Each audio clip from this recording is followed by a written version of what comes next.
TIAA is on a mission. Why? Because 54% of Black Americans don't have enough savings to retire. So in collaboration with big-name artists like Wyclef Jean, TIAA released Paper Right, new music inspiring a new financial future. With 100% of streaming sales going to a nonprofit that teaches students how to invest. Stream Paper Right now and help close the gap.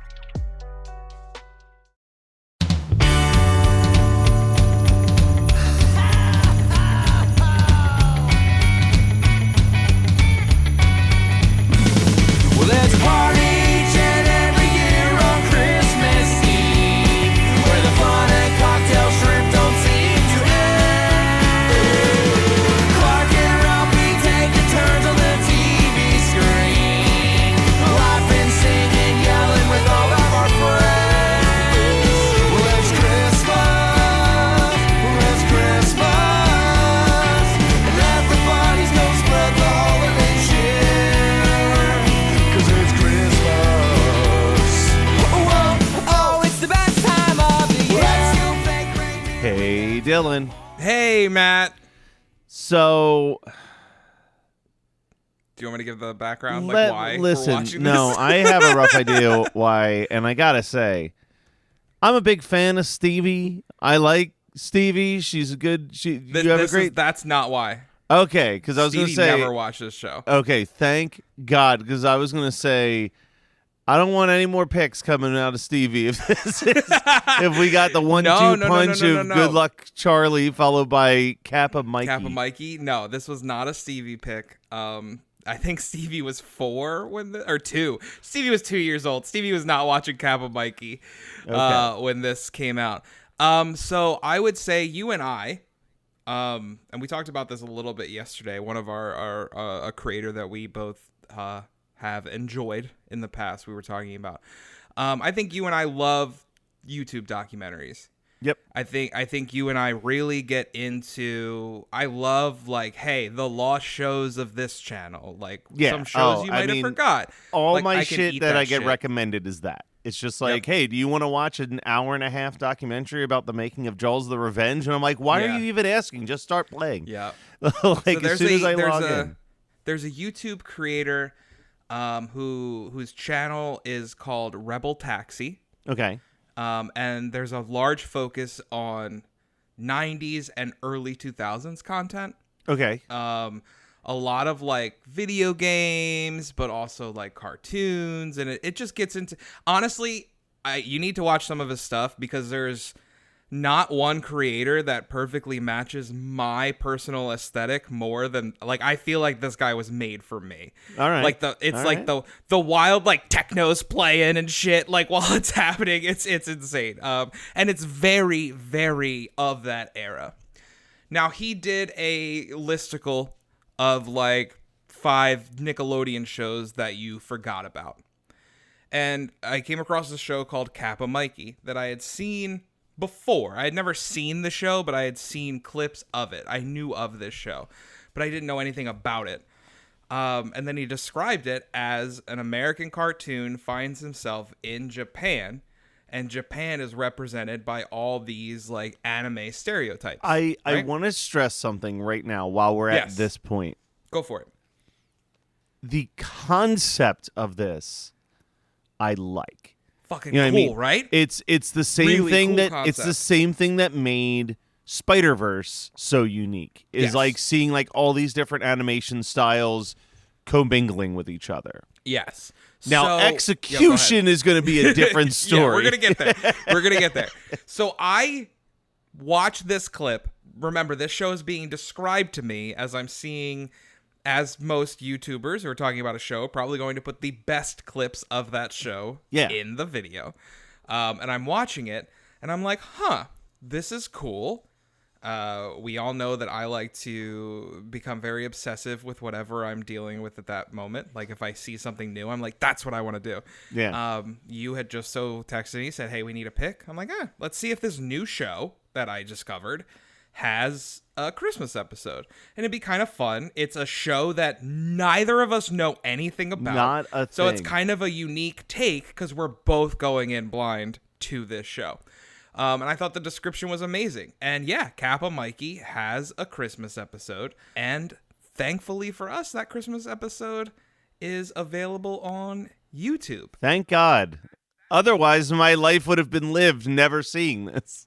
That's how we got here. So just a little bit of background that this is not a Stevie pick. This is not. I'm so glad Dylan you confirmed that this, because Dylan I was sitting here back watching in the day. I was Nope, watching it, just going fucking Stevie. This is literally like you said, "Hey, I need 2 picks from you." My other pick is much more close to my heart, and this was I just found out about that show. It's a cool concept, and this gives me an excuse to watch an episode of that show. Well, let me ask you this question because I know the answer for me. After watching this episode, are you going to dive into more Kappa Mickey? I want to say, and I want to emphasize the word I'm going to say before it. Unfortunately not.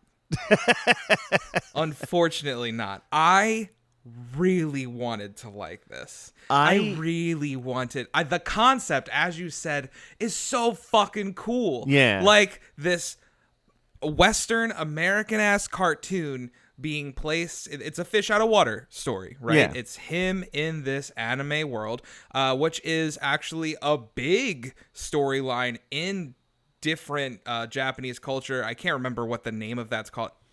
Asaki, I can't remember. It's the fish out of water story. Yeah. Anybody that's listening to us that is big into it's gonna be like, fucking Dylan's an asshole.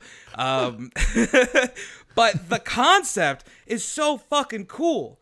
In execution, it's mildly racist. Mildly is a key word. I did go through and check the cast of this show, and it's all white, isn't it? Yeah, it's an all white. It's all white. This show immediately clicked in my head as I was watching it. So this weekend, we're recording this on Labor Day. So yeah, dude, it's my last day of freedom. I go back to teaching.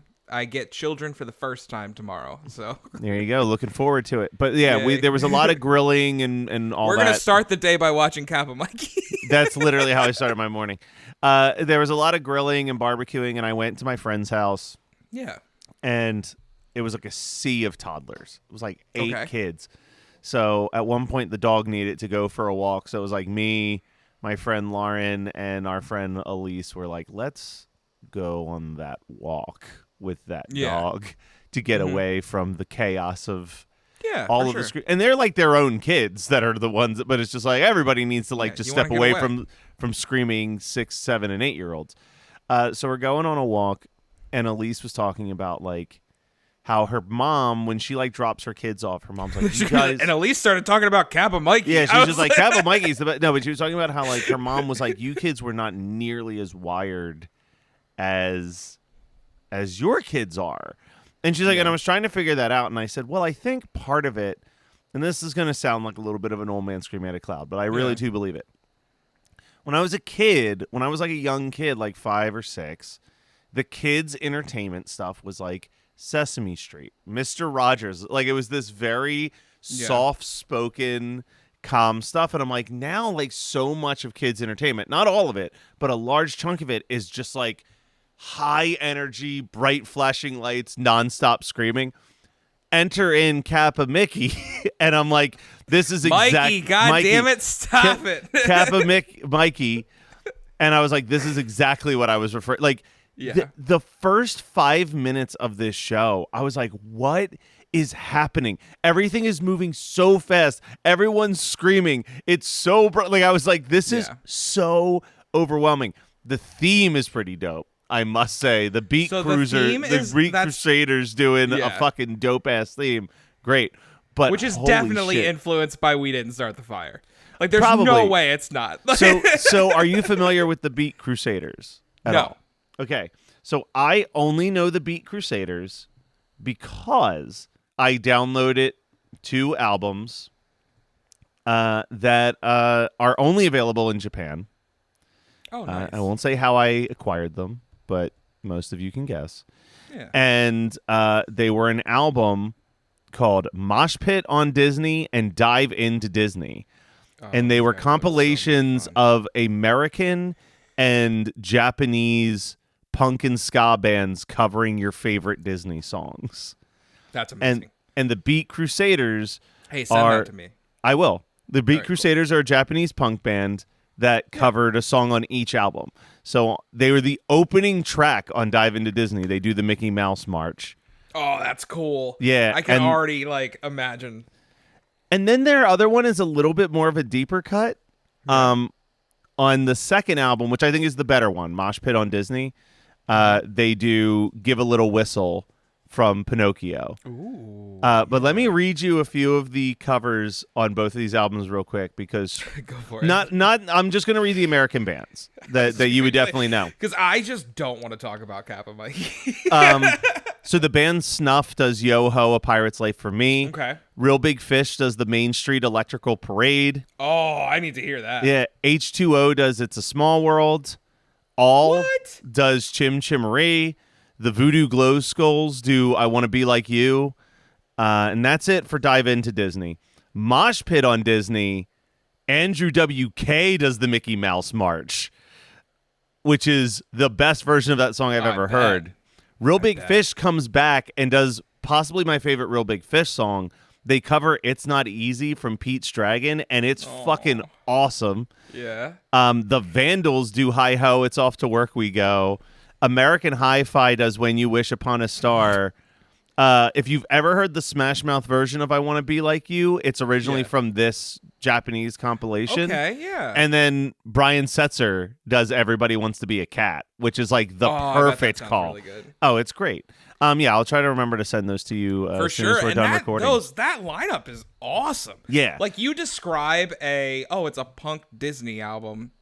You know what you're picturing. Like you're not picturing the lineup you just gave No, me. I mean, keep in mind, then it's like a lot of like deep cut Japanese punk and ska bands, but they're also really good. Like it got me into a lot of those bands. Put down that smartphone and listen to me. I'm Matthew Milligan, professional musician and lifelong Weird Al fan. Each week, I'm joined by professional podcaster and close personal friend Matt Kelly to take a dive off the deep end into the vast career of pop culture icon Weird Al Yankovic on our show, Weird Algorithm. Along with some very special guests from the worlds of music and comedy, we tackle every song, every television appearance, and every bit of sketch comedy Al has produced in chronological order, covering the good old days of My Bologna and Eat It, the fun zone of tacky and white and nerdy, and everything in between. As we go, we're ranking the songs, albums, and music videos in the hopes of creating the ultimate guide to a career bigger than the biggest ball of twine in Minnesota. So the next time you're having one of those days, stuck in a traffic jam, wondering why does this always happen to me, just kick off your sneakers and stick around for a while because we've got it all on Weird Algorithm, available wherever you get your podcasts. And now you know. Was that enough references? Anyway, to get all of that off the topic, the theme's really good. The theme's really good. I wrote down one of my notes just says, this might be one of the most annoying kid shows I've ever seen. Every character has an impossibly infuriating voice. Yeah. Like, so every character drives me nuts. What is your experience with anime? Very minimal. I'll be honest with that. So I was not a Pokemon kid. Like, I wasn't even like Americanized anime, really. What I've watched, so I own...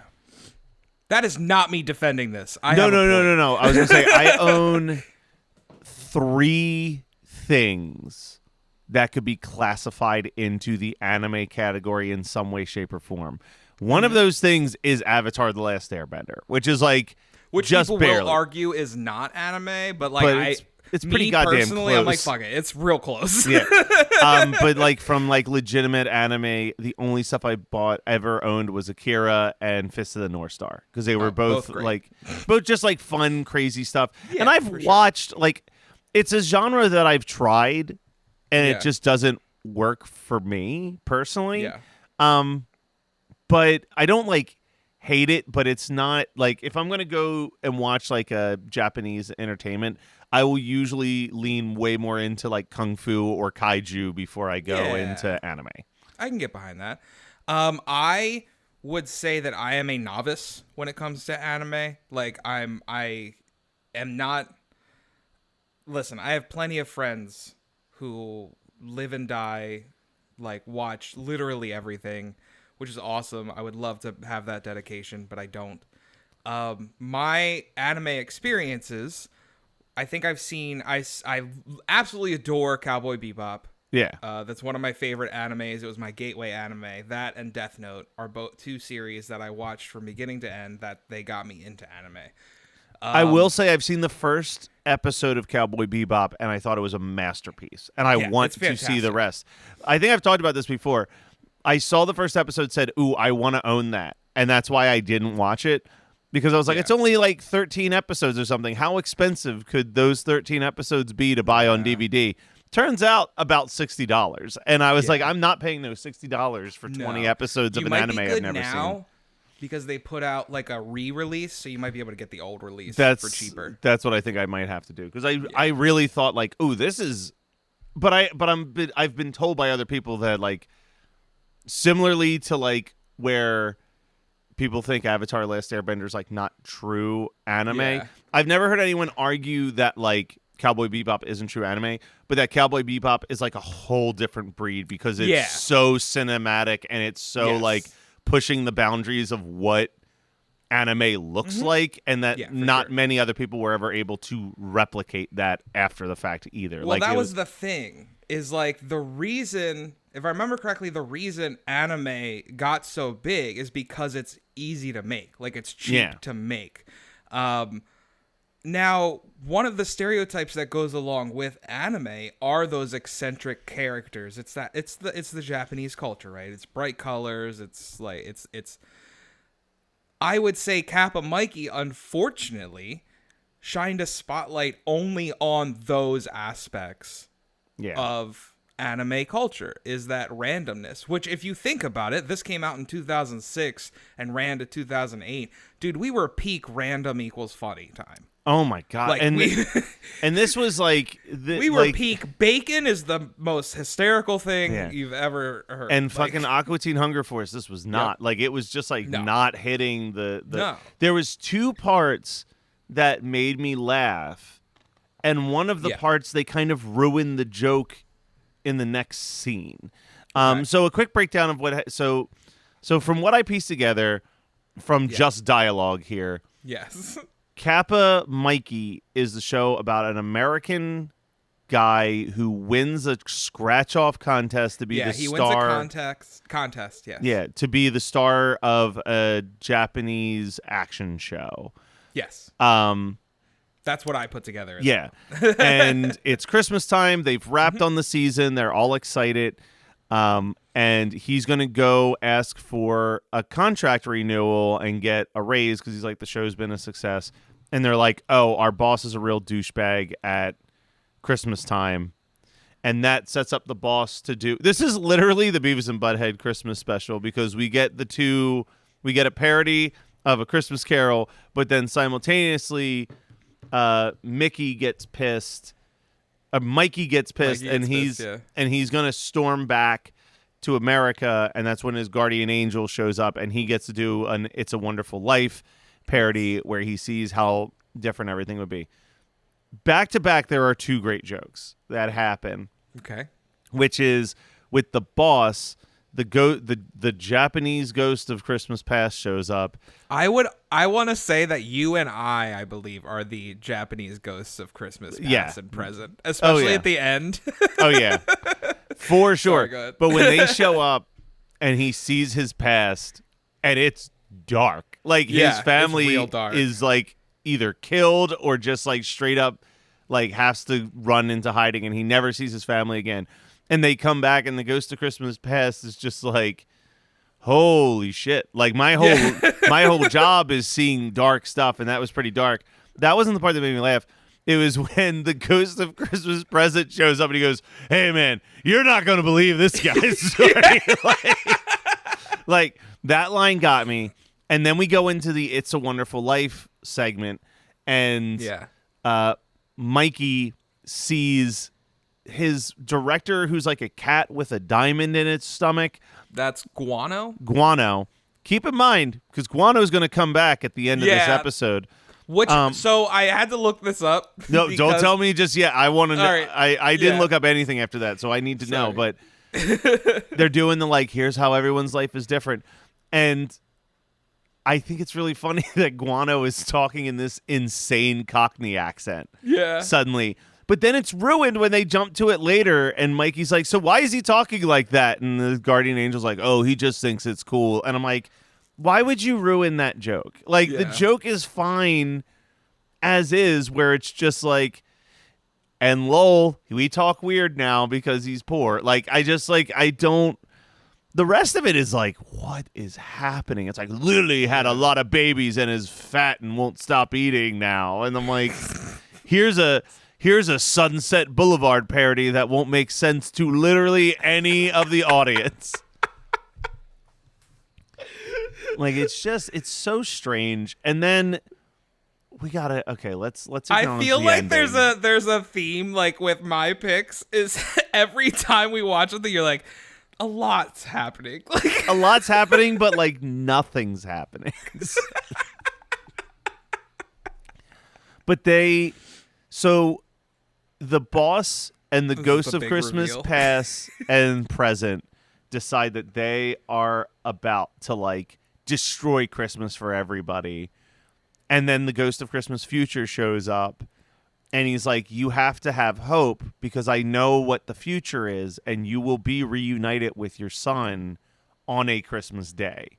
And the boss is like, oh, Christmas is about hope. And I'm like looking at the timestamp and I'm like, there's 4 minutes left of this, which means that either A, we don't get a satisfactory ending. Like, it's just like he just enjoys Christmas because he ends with hope. Like he ends with hope, which I was like, man, that'll be a real fucking downer. Yeah. That's how it ends. Turns out whatever the fuck we actually got of an ending was way, way worse than if it just ended with a downer ending. Because Guano walks up to him and is like, those ghost guys told me about your past. Is that true? And he says, yeah. And he opens the diamond in his chest and pulls out the teddy bear that the boss gave his like newborn baby in the first Christmas. And then the big reveal. And he like rips off his head, but we don't see underneath the head. Yeah. And he's just like, Daddy! And he's like, Sonny boy! And then like it fades to black. And I'm like, what the fuck is this ending? So you have to tell me. So it is. Did they continue into the next episode with more of this, or is this just the end of that and we never acknowledged this again?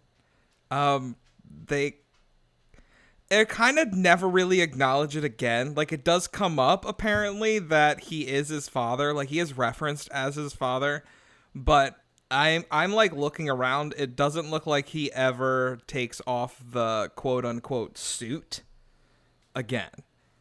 Because the ending to what the implications are is that this thing is kind of like a hoodie or something, and he takes off the hood and then gives his dad a hug. But like, we never get to see what's under that mask. It is so dumb. Dude, I would take anything. I would take finding out that Mikey is his son over whatever the fuck that was. I thought that the assistant with the 2 broken legs could have been his son. Like, literally anybody but the cat director. That's why it's so good, man. We're sitting here talking about it. Hey, no, it's a masterpiece. This is the best thing we've ever watched for the show. We can wrap it up now. We don't need to do anything else. I'm going to be completely honest, man. I did not expect the hostility that you came at with this show. This show to me was like, all right, I watched it. Like, I don't need to go back to it. But I don't know how I kept, like, I was checking the timestamp on this like every 3 minutes. That's so funny. I was like, what is this? I will say, then we get to hear that sweet ass theme song again at the end. Hell, which was great. That put me on a happy mood on the exit. So I started this. I put it on this morning, and as I said, we got our first day with kids tomorrow. So I also picked my laptop up, and I'm like, all right, let me try to get some work done as well.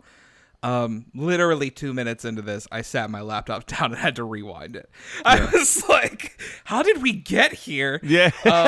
Because I didn't know like the plot of this. Let me ask you a question. Yeah. When you started this episode, Yes. going in knowing nothing, the same way that I did. Nothing. Absolutely nothing.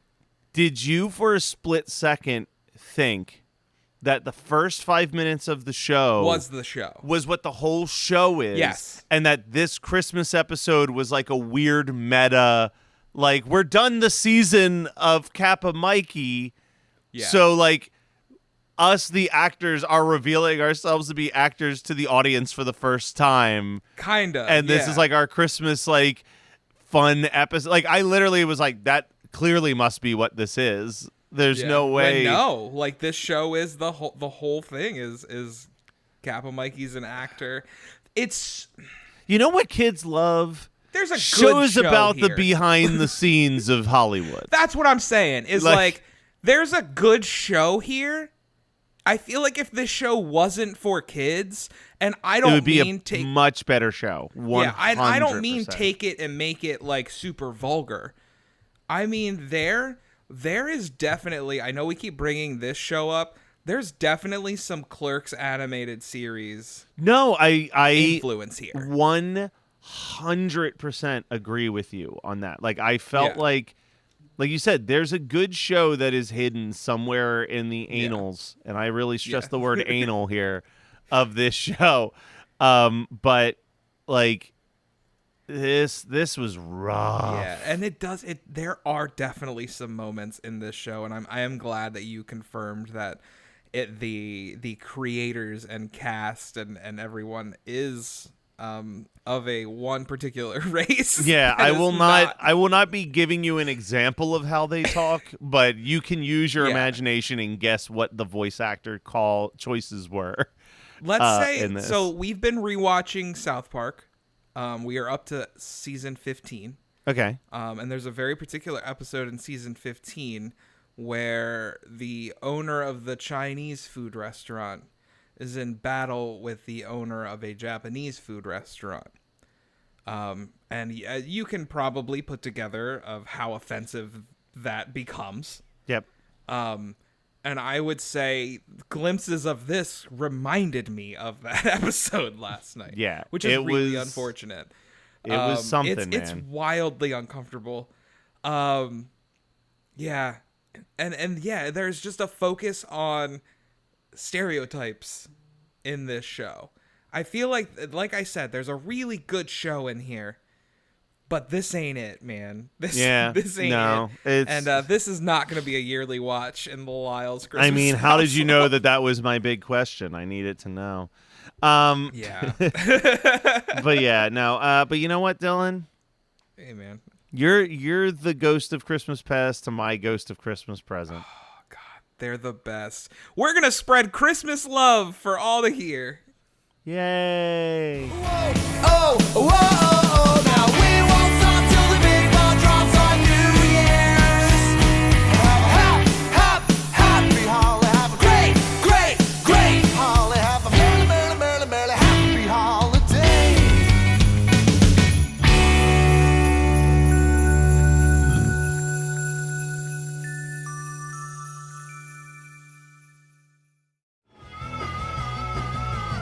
You're listening to the Geekscape Network.